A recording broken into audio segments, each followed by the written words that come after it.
Très bien, ce matin, je vous invite à ouvrir votre Bible à Actes chapitre 20. Actes chapitre 20, et nous allons lire jusqu'à la fin du chapitre à partir de verset 25. Actes chapitre 20 à partir de verset 25. La Bible nous dit ceci: « Et maintenant, voici, je sais que vous ne verrez plus mon visage, vous tous au milieu desquels j'ai passé en prêchant le royaume de Dieu. C'est pourquoi je vous déclare aujourd'hui que je suis pur du sang et de vous tous, car je vous ai annoncé tout le conseil de Dieu sans en rien cacher. Prenez donc garde à vous-même et à tout le troupeau sur lequel le Saint-Esprit vous a établi évêque, pour paître l'Église du Seigneur, juste qu'il s'est acquise par son propre sang. Je sais qu'il s'introduira parmi vous, après mon départ, des loups cruels qui n'épargneront pas le troupeau, et qu'il s'élèvera du milieu de vous des hommes qui enseigneront des choses pernicieuses pour entraîner les disciples après eux. Veillez donc, vous souvenant que durant 3 années, je n'ai cessé nuit et jour d'exhorter avec larmes chacun de vous. Et maintenant, frères, je vous recommande à Dieu et à la parole de sa grâce, à celui qui peut édifier et donner l'héritage avec tous les sanctifiés. Je n'ai désiré ni l'argent, ni l'or, ni les vêtements de personne. Vous savez vous-même que ces mains ont pourvu à mes besoins et à ceux des personnes qui étaient avec moi. Je vous ai montré de toute manière que c'est en travaillant ainsi qu'il faut soutenir les faibles et se rappeler les paroles du Seigneur qui a dit lui-même: il y a plus de bonheur à donner qu'à recevoir. Après avoir ainsi parlé, il se mit à genoux et il pria avec eux tous. Et tous fondirent en larmes et se jetant au cou de Paul, ils l'embrassaient, affligés sur tout de ce qu'il avait dit, qu'ils ne verraient plus son visage. Et ils l'accompagnèrent jusqu'au navire. Prions ensemble. Seigneur, sois avec nous ce matin. Aide-nous à être attentifs à ta parole. Et Seigneur, prêt à entendre l'avertissement qui est gardé et préservé pour nous ici dans ce passage, ce récit de ta parole. Donc Seigneur, reprends-nous là où il faut changer notre comportement. Au nom de Jésus. Amen. Il y avait un tableau qui était peint par un artiste. Et dans ce tableau, ce n'était pas un tableau très réjouissant. En fait, c'était une nuit d'orage. Il y avait un homme dans un petit bateau qui ramait pour rejoindre l'autre côté d'un lac. Et il y avait tout le ciel recouvert de nuages, sauf un seul petit endroit où il y avait une étoile qui brillait. Et ce marin avait fixé cette étoile et ramé dans la direction de cette étoile. Et donc, ce tableau, c'est pas très réjouissant, mais au moins il y a de l'espoir. Il y a ce point là, de l'autre côté, de l'autre rive où il faut atteindre, et il fixait son regard sur cette étoile. Et en dessous, l'artiste avait écrit, en dessous de cette image qu'il nous donne, voici la phrase qu'il avait écrite. Bien sûr, c'était en anglais, donc désolé pour la traduction. « Si je perds de vue cette étoile, je suis perdu. » Et en fait, cette même réalité pour ce marin qui ramait pour rejoindre l'autre côté, c'est le même avertissement pour nous ce matin.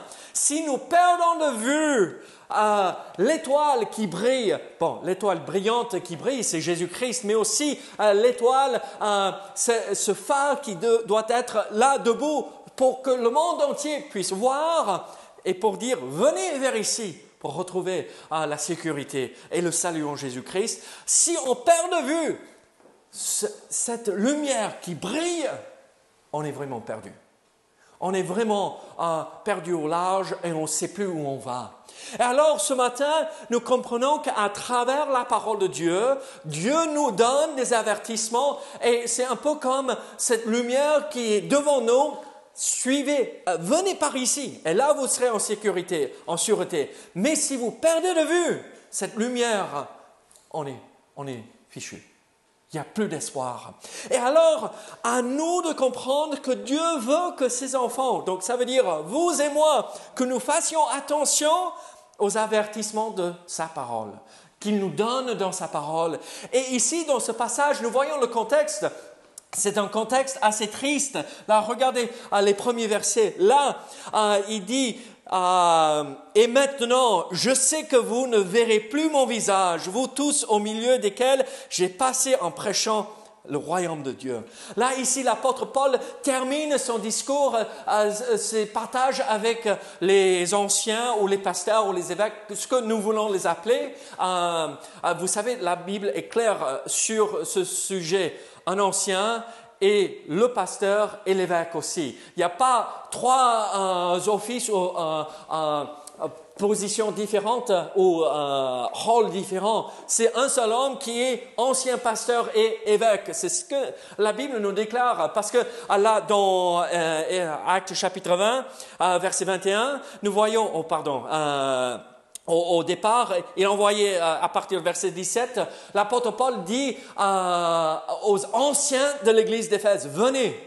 Et ici, à partir de ce passage, il dit, vous les évêques, et il faut paître le troupeau. Donc, c'est qui va paître le troupeau? C'est le berger. Et donc, le pasteur. Et donc, nous voyons que c'est un homme avec trois fonctions différents ou plusieurs hommes dans l'Église avec des fonctions différentes au sein de l'Église. Il faut paître le troupeau. Ancien, donc sagesse, avec la responsabilité de surveiller, être sûr que tout va bien au sein de l'Église. Et alors, nous voyons, il dit, je ne vais plus vous voir. Vous vous rappelez ce qu'on avait vu la semaine dernière? Il a été averti par le Saint-Esprit qu'il allait mourir s'il montait à Jérusalem, mais il monte à Jérusalem. Il était prêt à se sacrifier. Et donc, c'est un tableau triste. L'apôtre Paul sait qu'il va mourir. L'apôtre Paul sait qu'il va sacrifier sa vie pour accomplir la volonté de Dieu. Et là, c'est un avertissement au pasteur de l'église d'Éphèse. Attention. Et c'est le même avertissement que vous et moi nous recevons. Attention, il y a des choses qui vont venir, il y a un danger et l'orage grogne autour de nous et ça arrive si on n'est pas déjà au milieu de l'orage. Et comment faut-il faire? Fixer nos yeux sur lui et lui seul. Parce qu'un homme dit, mais ce que la parole dit. Et ce qui nous dirige, ce qui nous donne dans sa parole. Et on va pouvoir atteindre l'autre rive. On va pouvoir rejoindre celui qui nous donne cette sécurité et assurance dans notre vie ici-bas. Alors là, dans les versets 25 à 27, nous voyons que l'apôtre Paul fait comprendre à ses responsables d'église, regardez, je vous ai tout enseigné. Vous avez tout ce qu'il vous faut pour amener l'Église à la maturité ici à Éphèse. Pourquoi, juste un commentaire à côté, pourquoi il y a plusieurs anciens à Éphèse? Est-ce que c'était parce qu'il faut avoir plusieurs anciens, plusieurs pasteurs dans une église? Non, pas forcément, mais c'est une bonne idée. Mais pourquoi? Parce qu'ils n'avaient pas un lieu comme nous avons ici. Et donc, ils se réunissaient dans les maisons et sur chaque église de maison, il y avait un responsable, un ancien, un pasteur, un évêque et que quand ils se réunissaient, ils étaient tous ensemble, une seule église. Moi, je trouve ça vraiment magnifique, une image extraordinaire. On ne parle pas des églises d'Éphèse, on parle de l'église, parce que nous sommes un seul corps en Jésus-Christ. Alors, nous voyons cette beauté de ce qui se passe ici à Éphèse. Il y a tellement de monde qui viennent au Seigneur qu'on n'a plus de place dans la cour intérieure de la maison pour recevoir les gens. Il faut établir plein de petites maisons à côté de l'une et l'autre pour répondre aux besoins. Et l'apôtre Paul, maintenant, commence à avertir l'église d'Éphèse. Regardez, attention. Et voici quelques avertissements qu'il nous donne. Regardez à partir du verset 29, nous voyons une réalité ici à partir du verset 29 concernant cet avertissement. Je sais qu'il s'introduira parmi vous après mon départ des loups cruels qui n'épargneront pas le troupeau. Qu'est-ce que nous voyons en fait? Voici l'avertissement. En fait, il y aura les dangers, ou il y aura des dangers extérieurs qui viennent de l'extérieur de l'Église. Il y aura des gens qui veulent détruire l'Église, qui viendront d'ailleurs, et l'apôtre Paul les décrit comme des loups cruels. En fait, là, mes amis, l'Église sera attaquée, et on l'a vu depuis le départ de l'Église à Pentecôte, le premier Pentecôte, jusqu'à aujourd'hui. L'Église sera attaquée. Des loups cruels qui cherchent à dévaster le troupeau, qui ne vont pas épargner. En fait, le mot cruel a l'idée de redoutable, quelqu'un qui est impitoyable, quelqu'un qui veut imposer un poids sur les gens de l'Église qui n'ont pas à porter. Cruel, sévère, pénible à vivre. Et là, quand je vois ce mot et que je comprends le contexte de ces loups cruels, il y a deux idées qui viennent à l'esprit. Ceux qui nous attaquent, qui nous persécutent pour la foi, oui, il y a ces loups cruels qui vont venir nous attaquer. Mais aussi, il y a ces loups cruels qui viennent attaquer l'Église, mais qui se passent comme brebis, qui ont les vêtements de brebis et ils viennent ajouter sur nous et mettre sur nos épaules ce poids lourd. Et je pense à ces églises qui ont permis que certains rentrent et qui sont légalistes. J'ai grandi dans un milieu dans le sud des États-Unis. C'est des belles églises, des choses extraordinaires qui se produisaient, des choses magnifiques. Mais aussi au sein et au milieu de cela, parfois on voyait des choses hallucinantes, des choses mais c'est pas possible qu'on voit ça. Et en fait, c'est des personnages qui se levaient et tout était autour du pasteur de l'église. Lui seul, et toi tu vas te marier avec lui, toi là, et toi tu vas faire ceci. Et après, si tu ne fais pas, c'est péché. Ajoutez ce poids. Mais où est Dieu dans cette situation? C'est un homme qui dirige au lieu de Dieu au sein de cette assemblée. Et ce n'est pas qu'aux États-Unis qu'on voit ça, hein. On le voit ici en France, on le voit dans le monde entier, on le voit en Grande-Bretagne, on le voit en Afrique, on le voit en Espagne, en Europe, on le voit partout, n'est-ce pas? C'est des hommes qui se disent « Hé, moi ». Mais vous savez ce que Christ a dit? Le plus grand dans le royaume de Dieu est le plus petit. Si on veut être grand dans le royaume des cieux, il faut se rabaisser. Et celui qui sera servi est celui qui sert maintenant. Parfois, on voit que les attaques viennent de l'extérieur. Là, vous êtes peut-être en train de vous dire, mais David, il parle au pasteur, ce n'est pas à moi. Donc, David, attention quand quelqu'un arrive. Mais regardez, chacun de vous, vous avez été établi comme responsable sur quelque chose. Votre foyer, votre famille, au boulot, ou parmi vos amis, vous avez une certaine responsabilité. Et en fait, l'avertissement que nous voyons ici, qui est donné aux responsables des églises, là à Éphèse, est donné à chacun de nous. Mais regardez, dans votre famille, attention que vous ne permettez pas qu'un loup cruel vienne vous attaquer et vous imposer des choses qui ne se retrouvent pas dans la parole de Dieu. Parmi vos amis, attention à nous de faire face à cela. Nous voyons ces loups cruels et ces faux enseignants qui, en fait, voulaient contrefaire. Ils voulaient détourner. Moi, je cherchais 20 euros avant-hier. Je suis allé avec quelqu'un, il fallait qu'ils achètent quelque chose, il leur manquait 20 euros, et je regardais dans mon portefeuille, il y avait de la poussière, il n'y avait rien. Mais moi, quand je ouvre mon portefeuille, et quand il y en a des billets, j'ai confiance. Parce que je sais, je sens, c'est quelque chose de vrai. On peut le sentir quand c'est vrai. Mais ces hommes, on les sort et ça dit 20 euros, il n'y a pas de valeur. Ça n'apporte rien du tout. C'est un faux. Alors, à nous de faire attention. Et en fait, l'apôtre Paul a répété cet même avertissement que nous voyons, qui a été donné par Christ lui-même. Le temps nous échappe, mais si vous regardez Matthieu chapitre 7, versets 15 à 23, Matthieu chapitre 10, verset 16, Luc chapitre 10, verset 3, et même Pierre à la fin, dans 2 Pierre chapitre 2, versets 1 à 3, cet avertissement est là depuis le départ et il faut qu'on fasse attention.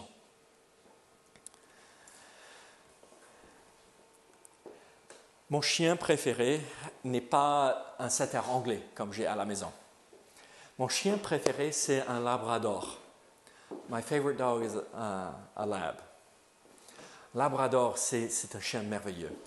La gueule, c'est doux. Même si ça te prend, quand ça joue avec toi, un petit bébé peut jouer avec un labrador, c'est extraordinaire.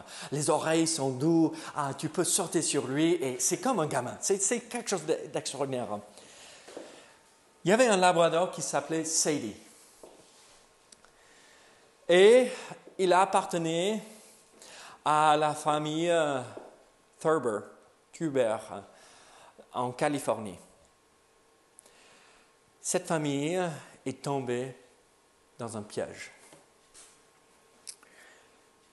Ils se sont retrouvés dans l'église de Hilltop House Church, l'église d'en haut de la colline à San Rafael, en Californie.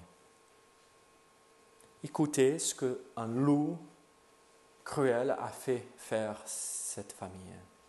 Ils ont envoyé pour payer pour la consécration de leur chien Sadie, leur labrador, pour qu'ils puissent dire qu'il y a un ministre du culte parmi eux pour qu'ils aient certains droits à ne pas payer certains impôts et ainsi de suite. Ça existe, les amis. À nous de faire attention et veiller à la parole de Dieu. Comme il est tellement important que nous les croyons, que nous connaissons la parole de Dieu. Et en fait, que nous puissions repérer ce qu'il faut et aller et même enlever et faire partir ceux qui apportent autre chose que la parole. Pas mon avis, parce que vous voulez, mais ce que nous cherchons dans la parole de Dieu, ça doit régner avant tout. Alors nous voyons ce danger extérieur, les loups cruels qui peuvent venir, ils vont pas épargner l'Église. Mais regardez par la suite, qu'est-ce que nous voyons à partir de verset, je n'ai pas juste le verset seul, mais à partir du verset 30, regardez le verset 30, nous voyons une autre chose. Et qu'il s'élèvera du milieu de vous des hommes qui enseigneront des choses pernicieuses pour entraîner les disciples après eux. Qu'est-ce que nous voyons? En fait, il n'y a pas juste ces loups cruels qui peuvent venir, et donc ces attaques extérieures, mais le danger parmi nous. Parfois, on aura des gens, même dans notre sein, qui vont se lever et qui vont faire et créer des divisions, et ils vont nous amener loin de la vérité. Et là, à nous, même quand c'est de la famille, pouvoir dire non, stop, c'est pas possible. On l'a vu dans quasiment toutes nos églises. Depuis le début, on a vu ces hommes qui se lèvent parmi l'église, qui étaient là, qui s'est intégrés, qui ont fait partie de l'église et par la suite, ils se sont éloignés de la parole. Des hommes dangereux. Nous voyons comment l'apôtre Paul les caractérise. En fait, c'est des hommes dangereux parce qu'ils mettent en question les âmes de ceux qui sont dans l'Église, qui les amènent loin dans l'erreur. Et en fait, nous voyons qu'à cause de l'individu dans l'Église, il y a cette ambition, moi. Vous savez, là, Dieu avait révélé à l'apôtre Paul la réalité qui allait se produire plus tard dans l'église d'Éphèse. Si vous lisez 3 Jean, les versets 9 à 11, nous avons Diotrephe et cette triste histoire de Diotrephe dans l'église d'Éphèse. Après, nous voyons la même chose. Je utilise beaucoup d'illustrations des États-Unis. Aux États-Unis, on a plein de chaînes télé chrétiennes. Et il y a beaucoup de bonnes choses là. Mais il y a une chaîne qui est très particulière. Et il y a des évangélistes, des pasteurs, des gens qui passent. Et ils sont issus des bonnes églises. Évangélistes $. Déjà, le nom de famille devrait nous donner une indication. Attention. Joyce Myers. C'est pas bon ça. Il y a plein. La plus grande église évangélique aux États-Unis, dans le grand monde évangélique. Donc nous, ici, nous faisons partie du monde évangélique. D'accord? La plus grande église, même aux États-Unis, pas que dans le monde évangélique, mais la plus grande, vous savez comment elle a démarré? Comme une église baptiste à Houston. Où aujourd'hui, vous savez ce qu'elle est? Avec Joel Osteen. Là, ne vous inquiétez pas, Dieu vous aime. Venez comme vous êtes. Oui, venez comme vous êtes. Dieu vous aime. Oui, aucun souci. Mais, non, le péché. On lui a posé la question, comment vous pouvez définir le péché? J'aime pas parler du péché. Parce que, vous savez, ça met les gens mal à l'aise. Non, mais oui, amen, le péché met les gens mal à l'aise. Parce qu'il faut qu'ils se rendent compte qu'il faut régler ce problème de péché. Et est-ce qu'il y a le ciel et l'enfer? Oui, le ciel existe. Amen, le ciel existe, il a dit. Mais l'enfer, je ne sais pas.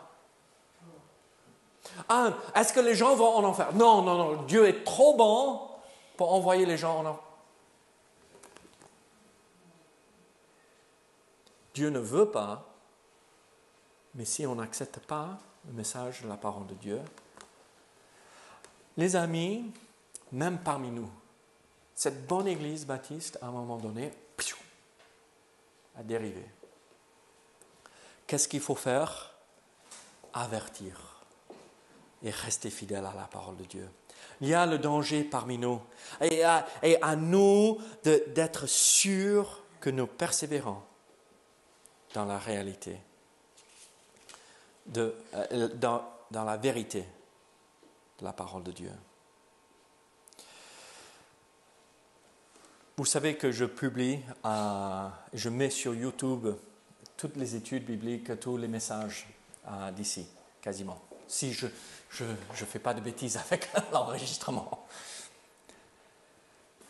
Il y a 2 ans de cela, vous m'avez posé la question parce que vous recevez des coups de fil et pas mal de messages sur votre boîte email. Ceci, les témoins de Jéhovah, ceci ou cela. Et vous m'avez posé des questions par rapport aux sectes. Et on a fait, vous vous rappelez, on a fait cette série sur les sectes. Vous savez, les vidéos où les gens regardent le plus aujourd'hui sur notre site, c'est sur les sectes. La réalité est extraordinaire, où on est entouré. Il y a un vrai danger. On avait parlé de la secte en Corée, l'Église unifiée, avec Moon comme le responsable. Vous vous rappelez ce qu'il avait fait? Il avait marié 1600 couples.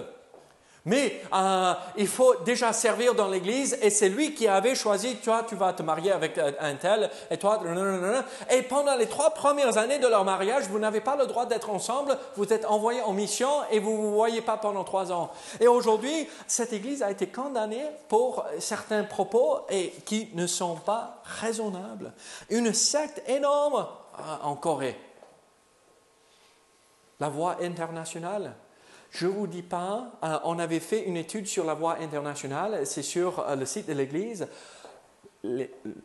C'est la vidéo, l'étude biblique qui a suscité le plus de commentaires et de plus de haine et de menaces de mort pour moi-même.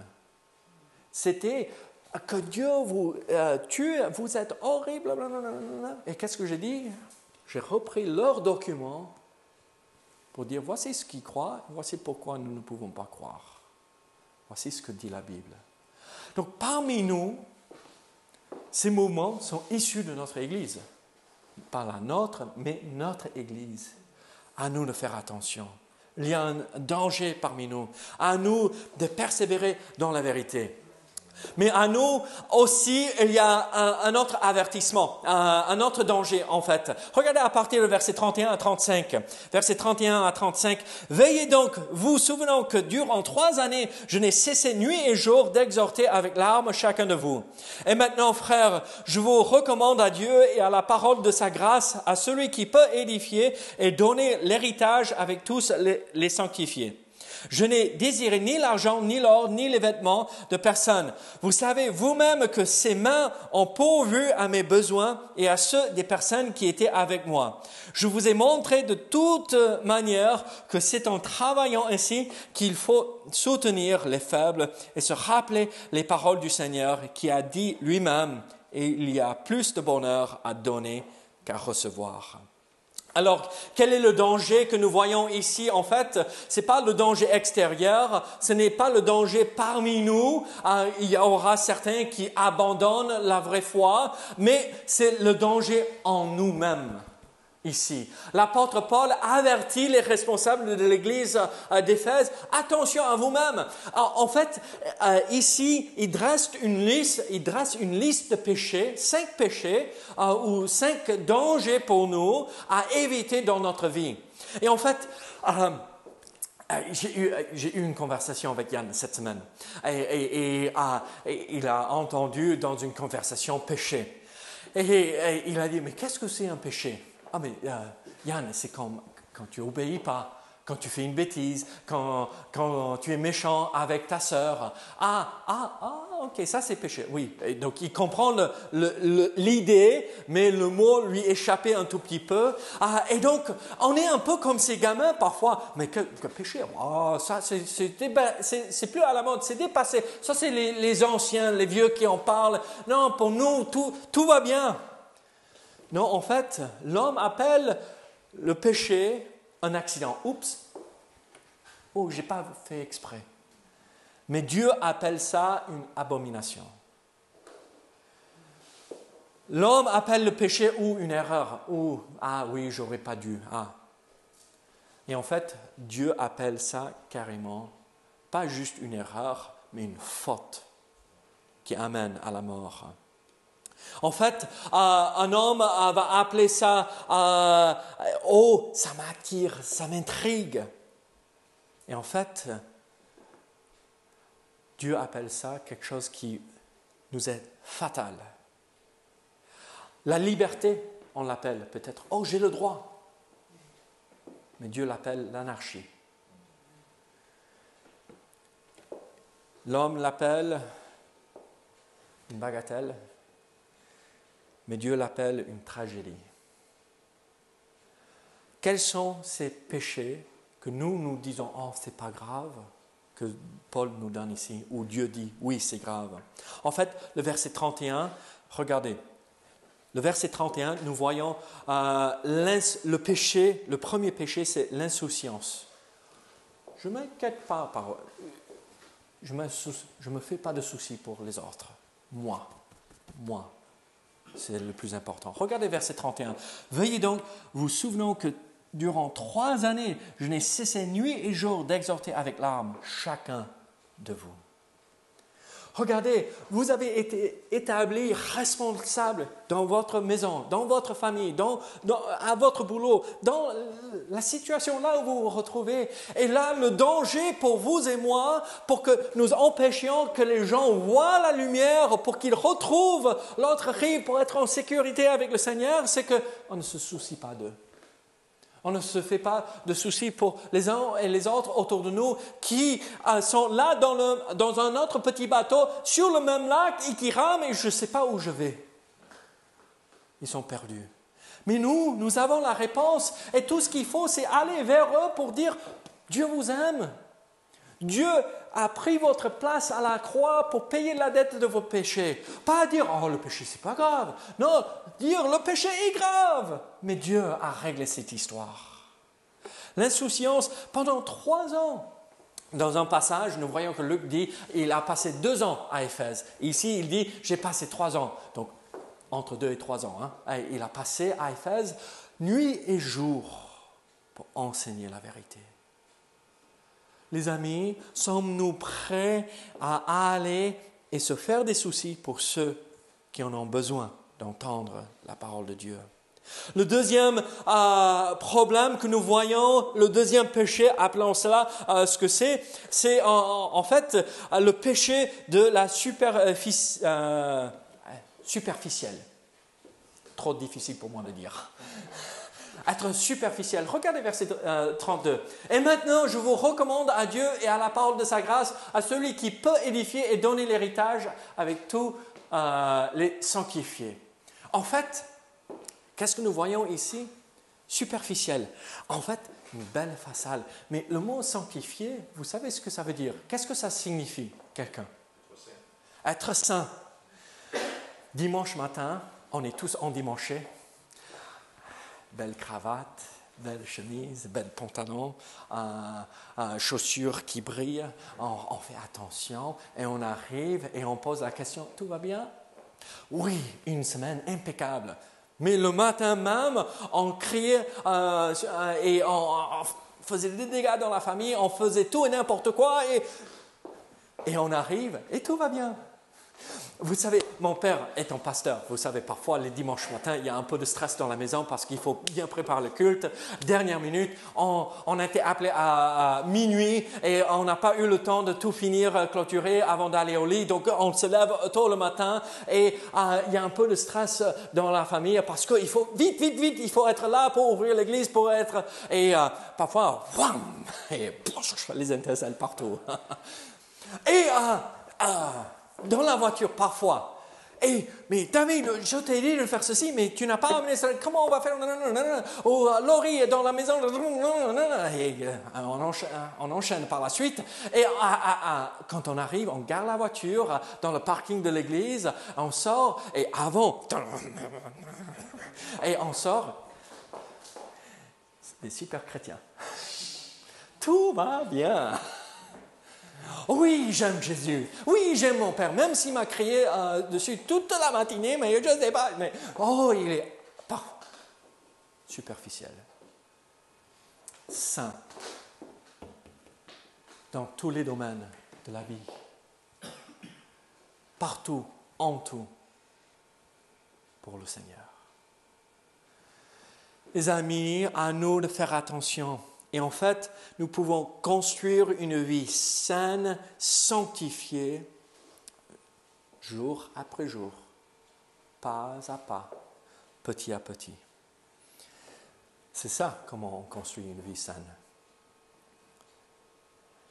Qu'est-ce que nous voyons? Ce troisième péché, danger en nous. Ce n'est pas juste, on ne se soucie pas, l'insouciance vis-à-vis des autres, être superficiel. Mais le troisième, c'est ceci, la convoitise. Regardez verset 33. Regardez verset 33. « Je n'ai désiré ni l'argent, ni l'or, ni les vêtements de personne. » La manière dont j'ai grandi, c'était le dimanche. En fait, je suis pas. En fait, la façon que moi j'ai grandi, même là, je suis pas bien. Il faut costume, veste aussi. Hein, et sinon, on n'est pas des bons chrétiens.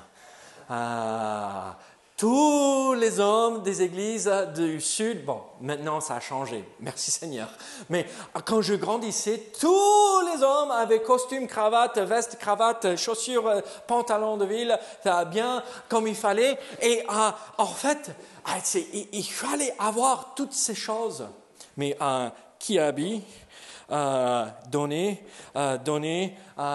qui habille, 15 euros, 10 euros. Mais malheureusement, quand on regarde dans le monde entier, et particulièrement dans nos églises parfois, qui est le meilleur habillé, qui a la plus grande voiture, qui a la plus grande maison, qui a.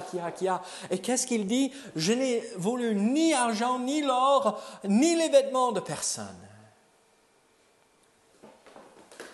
La convoitise.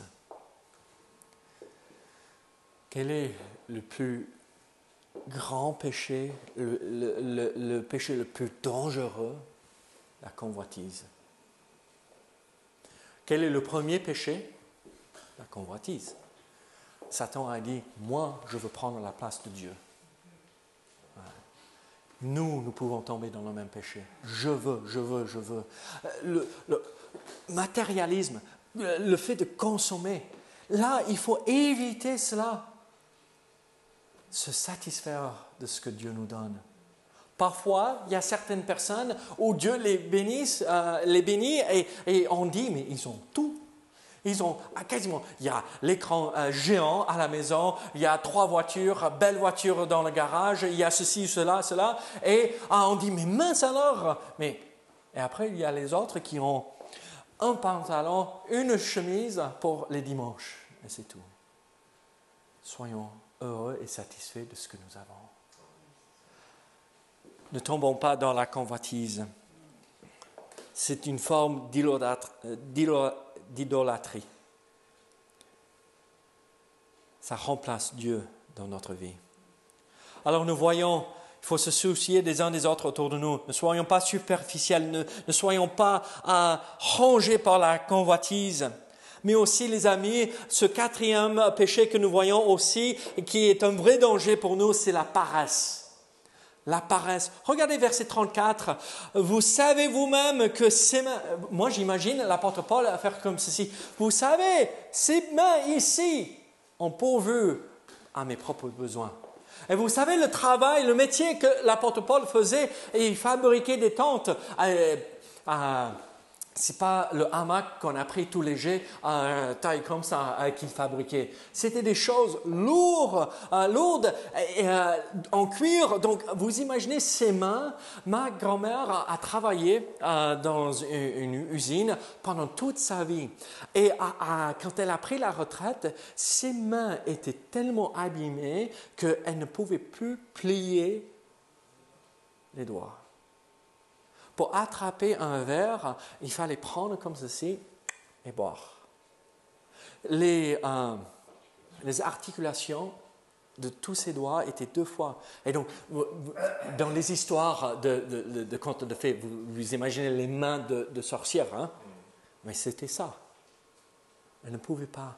Et moi, quand j'imagine l'apôtre Paul, un homme barbu, foncé, des cheveux bouclés foncés, un vrai juif, mais je vois ses mains, mais quand tu serres la main, il arrache moitié de ta peau parce que ses mains sont tellement dures. Quelqu'un qui a bossé. Les amis, à nous de travailler. Merci Seigneur pour le système de sécurité sociale que nous avons ici en France. Mais à nous de ne pas compter sur ça, à nous de travailler. Et heureusement, c'est là si on ne peut pas. Et si on a des choses difficiles, gloire à Dieu qu'on a pu mettre ces choses en place. Mais le principe, c'est à nous de travailler. Ce n'est pas la paresse qui devrait nous caractériser. Vous connaissez le passage, le verset « Car l'ouvrier mérite son salaire. Luc chapitre 10, verset 7. L'ouvrier mérite son salaire. Mélissa a cité un verset parce qu'on a dit à Caris et Yann, il faut faire ceci pour gagner un peu d'argent de poche parce qu'ils voulaient un masque de natation mais qui couvrait le visage entier. Je ne sais pas, ok. Donc on a vu ça et on a dit d'accord, mais il faut travailler et on vous donne 1 euro pour chaque tâche. Mais 1 euro, mais ça va me prendre 100 ans. Et Yann dit, non, ça va me prendre 1000 ans pour 25 euros, donc 25 tâches. Alors, c'est pas long, hein? Et donc, un jour, on leur disait, mais faites ceci et vous aurez droit à 1 euro pour cette tâche. Et 5 minutes plus tard, ah mais maman, tu veux me faire mourir là? Tu veux me tuer en faisant... Non, mais moi je dois le faire déjà, donc tu peux le faire aussi. Et Mélissa a sorti ce verset, si tu ne travailles pas, celui qui ne travaille pas, ne mangera pas. On dit ça aujourd'hui et les gens, mais vous êtes fous, c'est mon droit de manger. Oui, mais il faut le mériter. Il faut travailler. Donc évitons la paresse. Verset 35, le 5e péché, l'égoïsme. L'égoïsme. Moi. Je vous ai montré de toute manière que c'est en travaillant ainsi qu'il faut soutenir les faibles et se rappeler les paroles du Seigneur qui a dit lui-même, il n'y a plus de bonheur. Il y a plus de bonheur à donner qu'à recevoir. C'est quelque chose de merveilleux de pouvoir dire, tiens. Et même ce qui est même plus merveilleux, c'est de pouvoir donner où personne ne sait.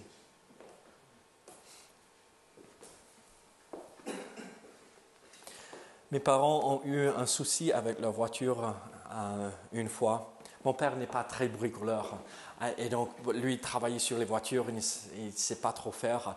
Donc, maintenant, j'aurais pu faire réparer la voiture pour lui, mais ils n'avaient pas les moyens pour réparer la voiture. Elle est tombée en panne quand j'étais jeune. Et mes parents disaient, mais mince alors, comment on va faire? Et d'un coup, on reçoit un coup de fil du garagiste. Venir récupérer la voiture. Comment réparer la voiture? Mais elle est en panne, mais elle est cassée, il faut la réparer. Ah oui, c'est réparé et quelqu'un a payé pour ça. Vous aurez dû entendre ma mère et mon père crier en même temps. Qui a donné? Jusqu'à aujourd'hui, on ne sait pas. Regardez, il y a juste quelque chose de pouvoir donner. Mais le monde entier est consommé avec moi. Le chrétien est appelé à regarder vers l'extérieur et pas l'intérieur. Regardez, il y a le danger extérieur, le danger parmi nous et le danger en nous. À moi ne pas tomber dans l'égoïsme, moi, je. La paresse, la convoitise, être superficiel, l'insouciance des autres. Si nous évitons ces péchés, Dieu peut bénir son Église. Dieu peut bénir votre foyer. Dieu peut bénir ce lieu de travail si nous évitons cela. Prions ensemble. Seigneur, aide-nous à suivre l'exemple de l'apôtre Paul ici, que nous voyons dans ce passage. Seigneur, merci pour tout ce que tu fais en nous. Aide-nous à écouter ce dernier avertissement que l'apôtre Paul a donné aux responsables de l'église d'Éphèse. Seigneur, gloire à toi pour cela, ce passage qui nous encourage. Au nom de Jésus. Amen.